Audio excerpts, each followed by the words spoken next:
Hey gang, John Bacarella here with your Lake St. Clair Fishing Report, brought to you by Sportsman's Direct. It is Friday, I'm used to saying Thursday, but it is Friday, June 18th. So with that said, water temps at Belle Isle are up to about 70 degrees, and they are actually forecasted to drop about 5 degrees over the next week or so with the cold front that we've got coming in. And with that cold front, we've got a storm coming. And man, I was on social media this morning looking at a bunch of stuff, and a storm is coming. So if it starts to thunder in the background, that's because the storm is already here. And for some of you folks around the country, the storm has already arrived. And you know, that's just more to come. It's summertime, and this summer I think we're going to see a lot more storms than we normally see. Now with that, I forgot to mention this in my last week's report, that satellite imagery that was down for like 10 days straight, it magically appeared last week again. And again, I apologize for not mentioning that to you folks, but it did. It arrived, and everything showed up like normal. Imagine that. I mean, all the pictures that would have been on there for 10 days just magically appeared. And but looked at it today, still back up and running. And water conditions out there on the lake look pretty interesting. I mean, there's some good color out there in the lake, and we don't have any of that pea soup algae bloom stuff yet. And that's one of the reasons why the guys are still catching walleyes. And they are still catching walleyes. They're catching walleyes in close still.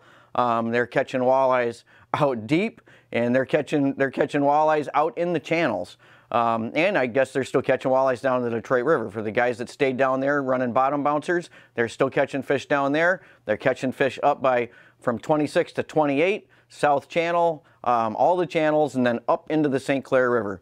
Matter of fact, the guys that are casting from shore up on the St. Clair River are still catching a lot of fish up there, although it seems like it's been getting a little more sporadic, but the guys are still pulling limits casting at night. So you know, that's going to keep going. And as some of these lake fish move up into the river, and I know I was talking with Joel Anderson, they're like, man, we wish we could get all those fish that you guys got down there, you know, out in front of the channel mouths, like the South Channel. If we could get those fish up here, it would be you know, a blast. And they're coming. They're going to move their way up there. They're going to follow the bait up there, and you're going to still have more fish moving through the lake. But the thing is, we got weed beds up now out there in the main lake, and so a lot of these fish that are still migrating through the system are just going to set up shop and stay. So that means, you know, you'll be able to fish for these fish regardless of what the weather patterns are. I mean, you're going to have fish in 11 to 16 feet of water pretty much all year once those weed beds come up, and you'll be able to just change your tactics based on the wind conditions and, you know, weather conditions out there, and you'll be able to catch walleyes all year. We still got fish at the mouth of the Clinton River still in that dirty water coming out, and this rain that we got coming right now is going to hold a lot of these fish that are shallow. It's going to keep them shallow.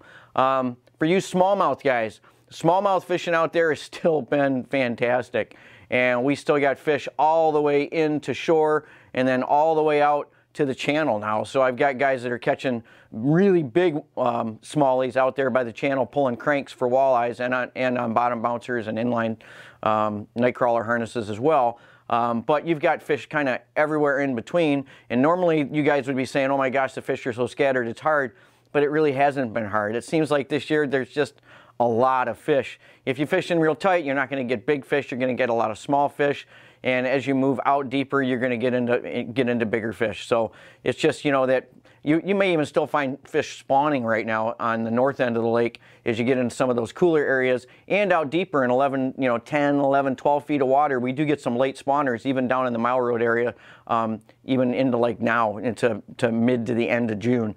And this is the opener, in case you guys didn't figure it out. This is the opening weekend for smallmouth. So you're going to see a lot more activity out there with tournament anglers. That's just the way it is this time of the year once it gets going. And it should be at least easier on the fish with the cooler temperatures for catch and release. So hopefully you guys take really good care of that precious commodity we have up here on Lake St. Clair, which is our smallmouth fishery.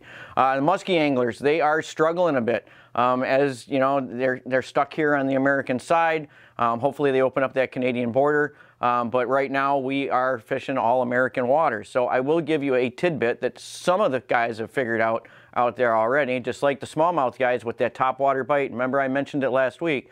but these muskies on the American side in the generally shallower water than what you're going to have over there on the Canadian side, you may want to change tactics a little bit and kind of think like a bass fisherman, like a largemouth fisherman, and start throwing some topwater baits in and around the shorelines and a lot of that structure.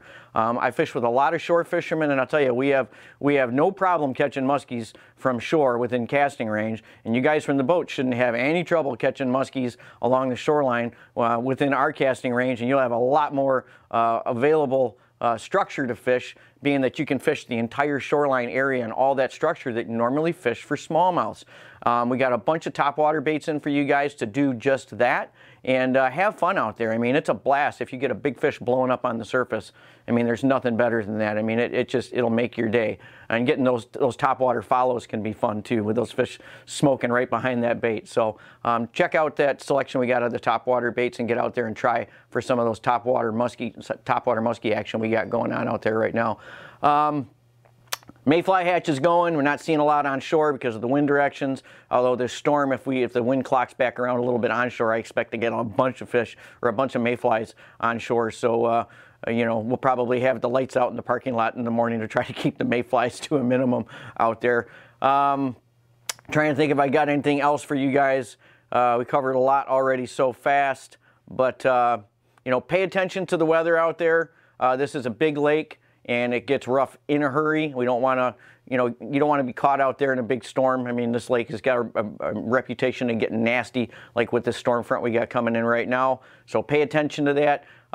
Do your own homework as much as you can. Look at your radar as much as you can. And also know that when you get caught out there, a lot of times in these storms, a lot of that electronic stuff that you have doesn't work. So once you're in the storm, you don't want to rely on electronics. You want to be prepared. So anyways, that's all I got for this week. We will see you in the stores. Get out there and take advantage of that bass opener. Take advantage of all that walleye fishing going on along the channel and out in the main lake and up in the rivers. And we will see you in the store this weekend. Hey, if you like this video content and you want to get updated as soon as the next video is out there, hit that subscribe button and the little bell icon, and you'll get notified as soon as the next video is up.